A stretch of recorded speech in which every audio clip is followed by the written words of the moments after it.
Méditation du 8 janvier, une sacrée femme. Et si vous ne pensez pas devoir servir l'Éternel, choisissez aujourd'hui qui vous voulez servir. Moi et ma maison, nous servirons l'Éternel. Josué 24, verset 15. Yaël signifie chèvre de montagne. La Bible attribue à cette femme le meurtre de Sisera, capitaine de l'armée de Yabin, roi des Cananéens. S'il ne nous appartient pas de juger ses actes, il est important que nous en tirions une leçon de vie. Yaël vivait avec son mari Héber en territoire israélite, car sa tribu, les Kéniens, avaient suivi le peuple élu lors de son passage dans le désert. Lorsque Dieu a vaincu l'armée de Sisera, ce dernier s'est réfugié sur le territoire des Kéniens, qui étaient politiquement en paix avec les Cananéens, adorateurs de dieux païens. Sisera a parcouru 60 km en courant, ce qui signifie qu'il lui a probablement fallu plus d'une journée pour arriver à destination. Il était habituel qu'à l'arrivée d'un visiteur, le maître de maison devienne presque son serviteur. Il lui offrait de l'eau et lui montrait ainsi qu'on l'accueillait en paix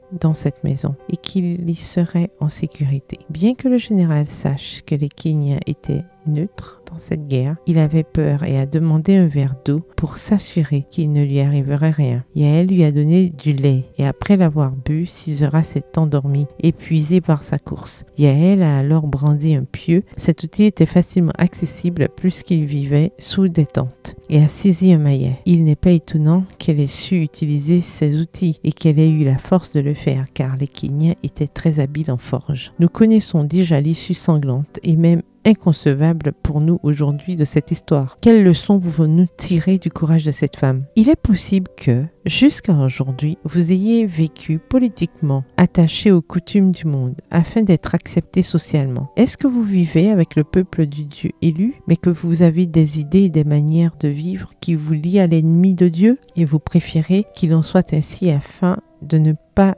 être montré du doigt? L'expérience de Yaël vous invite à choisir aujourd'hui votre camp. Vous ne pouvez pas rester au milieu d'un combat spirituel sans prendre parti. Pour Yaël, laisser ce capitaine en vie aurait été de la loyauté envers le roi cananéen. Dès avant la bataille, Dieu avait donné la victoire à cette femme. Aujourd'hui, vous êtes une femme. Prenez courage et mettez fin à tout ce qui entrave votre décision d'être fidèle au roi des rois. La bonne nouvelle, c'est que Dieu vous a déjà donné la victoire. PS, heureuse d'être du côté de Dieu. Bonne journée, que l'Éternel vous bénisse.